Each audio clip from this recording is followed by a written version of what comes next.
வணக்கம் மக்களே! இன்னைக்கு நம்ம வீடியோல எத பத்தி பார்க்க போறோம்னா, தமிழ்நாட்டுல மாற்றுத்திறனாளிகள் ஏற்கனவே வாங்கிட்டு இருந்த உதவித்தொகை ரூ. 1500 எப்ப ரூ. 3000 இன்கிரீஸ் ஆகப்போகுது? ஆகிட்டா? அத பத்தி இங்க நம்ம பார்க்க போறோம். விஜய் வந்து அவரோட மேனிஃபெஸ்டோல என்ன சொல்லியிருந்தாரு மாற்றுத்திறனாளிக்கு? மத்தவங்களும் என்ன சொல்லியிருந்தாங்க? இதுல எது நடக்கும்? எது நடக்காது? அப்புறம் மக்கள் என்ன சொல்றாங்க? டிவிக்கு கவர்மெண்ட் இந்த மாரி விஷயத்துக்கு என்ன சொல்றாங்கன்னு நம்ம பார்க்க போறோம் இந்த வீடியோல. நம்ம சேனல் இப்ப தான் ஃபர்ஸ்ட் டைம் பார்க்குறீங்கன்னா, இந்த வீடியோவ லைக் பண்ணிட்டு நம்ம சேனலையும் சப்ஸ்கிரைப் பண்ணுங்க. சரி வாங்க வீடியோக்குள்ள போலாம். முதல்ல ஒரு முக்கியமான ஒரு விஷயத்த சொல்லிக்கிறேன். இந்த வீடியோல பேசுற சில விஷயங்கள் வந்து எலக்ஷன் மேனிஃபெஸ்டோல ப்ராமிசஸ் மற்றும் மக்களோட எக்ஸ்பெக்டேஷன பத்தி தான் இருக்கும். ஸோ இது அஃபிஷியல் கவர்மெண்ட் அனௌன்ஸ்மெண்ட்ன்னு எடுத்துக்காதீங்க. எதுவும் அஃபிஷியலா வருதும்போது தான் நான் ஃபைனலா என்னால சொல்ல முடியும். ஸோ இப்ப நம்ம கரண்ட் சிச்சுவேஷன்ல பார்த்தா தமிழ்நாட்ல ஏற்கனவே எலிஜிபிளா இருக்கிற மாற்றுத்திறனாளிகளுக்கு பல கேட்டகரியில மெயின்டெனன்ஸ் அலோவன்ஸ் வழங்கப்பட்டு வருகிறது. பல பேர் இப்பவும் ரூ. 1500 வாங்கிட்டு இருக்காங்க. அதுல ஒரு சில பேர் வந்து கொஞ்சம் ரொம்ப ரொம்ப வந்து அதாவது ஒரு எலிஜிபிள் கேட்டகரி அதாவது 2 விதம் இருக்கு மாற்றுத்திறனாளிகள்ல. அத எப்படி கவர்மெண்ட் பார்க்குறாங்கன்னு நமக்கு தெரியாது. பட் ஒரு வித ஆட்களுங்களுக்கு வந்து 1500 இன்னொரு வித ஆட்களுக்கு ரூ. 2000 மாசம் போய்க்கிட்டு இருக்கு. இந்த அமௌண்ட் இன்கிரீஸ் ஆகணும்னு தான் ரொம்ப நாளாவே மக்கள் கேள்வி கேட்டுட்டு இருந்தாங்க போன கவர்மெண்ட்ட. அதுக்கேத்த மாரி விஜய் சார் வந்து என்ன சொல்ட்டாரு, எலக்ஷன் டைம்ல அவரோட மேனிஃபெஸ்டோல ரிலீஸ் பண்ணது என்னன்னா, நாங்க வந்து 1500 டபுள் ஆக்கி ரூ. 3000 குடுக்க போறோம். அனௌன்ஸ் பண்ணியிருந்தாங்க. இப்ப இருக்கிற 1500 டபுள் ஆக்கிருமான்ட்டு சோசியல் மீடியாலயும் சரி, கமெண்ட்ஸ்லயும் நெறைய பேர் கேட்டுக்கிட்டே இருக்கீங்க. டிஸ்கஷனும் நடந்துட்டு இருக்கு. ஆனா, இப்ப வரைக்கும் பார்த்தா எல்லா மாற்றுத்திறனாளிக்கும் ரூ. 3000 குடுக்குற அஃபிஷியல் அனௌன்ஸ்மென்ட் வரல. போன மந்த் ஏற்கனவே ரூ. 1500 வாங்கிட்டு இருந்தவங்களுக்கு மட்டும் வெறும் ரூ. 1500 மட்டும் தான் வந்திருக்குன்னு சொல்லி நம்மளும் கேள்விப்படுறோம். அதனால ப்ராமிஸ் இருக்கு. ஆனா இம்ப்ளிமெண்டேஷன் பத்தி இன்னும் மக்கள் காத்துட்டு தான் இருக்காங்க. டிஎம்கே அவங்க வந்து அவங்க என்ன சொல்லியிருந்தாங்கன்னா, டிசபிலிட்டி பென்ஷன் அமௌண்ட் இன்கிரீஸ் பண்ணுவோம்னு சொன்னாங்க.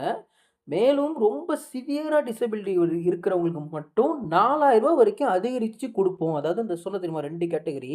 அதுல ஒரு கேட்டகரி ஆட்களுக்கு வந்து ரூ. 2500 என்னமோ குடுப்போம்ன்னு சொல்லியிருந்தாங்க. இன்னொரு கேட்டகரி ஆட்களுக்கு ரூ. 4000 வரைக்கும் நாங்க குடுப்போம்ன்னு சொல்லி அவங்க அனௌன்ஸ் பண்ணியிருந்தாங்க.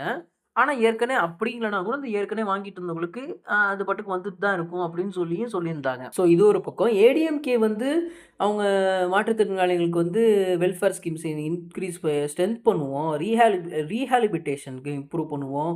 எம்ப்ளாய்மென்ட் ஆப்பர்ச்சுனிட்டீஸ் வந்து இன்கிரீஸ் பண்ணுவோம். ஆக்சஸிபிலிட்டி இன்கிரீஸ் பண்ணுவோம். அதாவது ஒரு ஒரு ஒரு தமிழ்நாட்டிலே வந்து ஒரு மாற்றுத்திறனாளிகள் ஒரு இடத்துக்கு போனா கஷ்டப்படாத மாரி நாங்க செய்வோம் அப்படின்னு சொல்லியிருந்தாங்க தவிர, அவங்களுக்கு பணத்த பத்தி எதுவுமே பேசவே இல்ல. அவங்க மாதம் மாதம் இந்த பணத் தொகை நாங்க குடுப்போம்ன்னு சொல்லி, அவங்க ஒரு அனௌன்ஸ்மென்ட்டும் பண்ணல. இது ஒரு பக்கம் இது உண்மையா ஒரு நல்ல விஷயம். அவங்களுக்கு வேலையும் நம்ம அதிகரிப்பு மாரி செஞ்சு, அப்புறம் போற வர இடங்கள்ல டிசபிள் ஆன ஆட்களுக்கு ஆக்சஸிபிலிட்டியும் வச்சு, இதெல்லாம் வந்து ஒரு உண்மையா ஒரு அருமையான ஒரு விஷயம். அவங்க இப்ப ஜெயிக்கல. ஸோ அதனால அது நடைமுறைக்கு வர்றது ரொம்ப கஷ்டம். பட் ஒரு பக்கம் டிசேபிள் பீப்பிள்ஸ் எல்லாருமே சரி, மக்களும் சரி, மாற்றுத்திறனாளிகளுக்காக இந்த ஏடிஎம்கே சொன்னது நீங்க கொண்டு வந்தா ரொம்ப மகிழ்ச்சி பெறுவோம்னு சொல்லி டிவிகே கவர்மெண்ட் கிட்ட கேட்டுட்டு இருக்காங்க.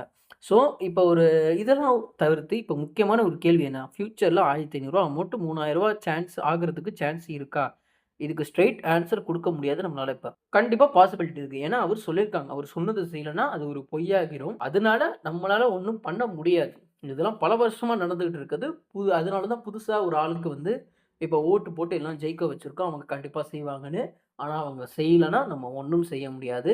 எல்லாருக்கும் நம்ம நம்ப மட்டும் தான் முடியும். விஜய் சார் செய்வான்னு எதிர்பார்க்கலாம்.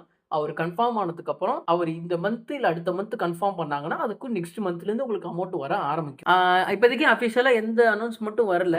வந்ததுக்கப்புறம் நம்மளும் வீடியோ போடுவோம். இப்ப அதிகபட்ச மக்கள் எதிர்பார்க்கிறது ஃபர்ஸ்ட் இந்த இன்கிரீஸ் அமௌண்ட்டா, அதுக்கப்புறம் அவங்க இந்த வெல்ஃபேர் ஸ்கீம்ஸ்லாம் வந்து இன்னும் கொஞ்சம் கொஞ்சம் மக்களுக்குலாம் கொண்டு வந்தாங்கன்னா, ஒரு உதவியா இருக்கும்னு எல்லா மாற்றுத்திறனாளிகள் எல்லாரும் நெனச்சிட்டு இருக்காங்க. இதுதான் என்னோட கருத்தும். உங்க கருத்து என்னன்னு கமெண்ட் செக்ஷன்ல சொல்லுங்க. நன்றி, வணக்கம்.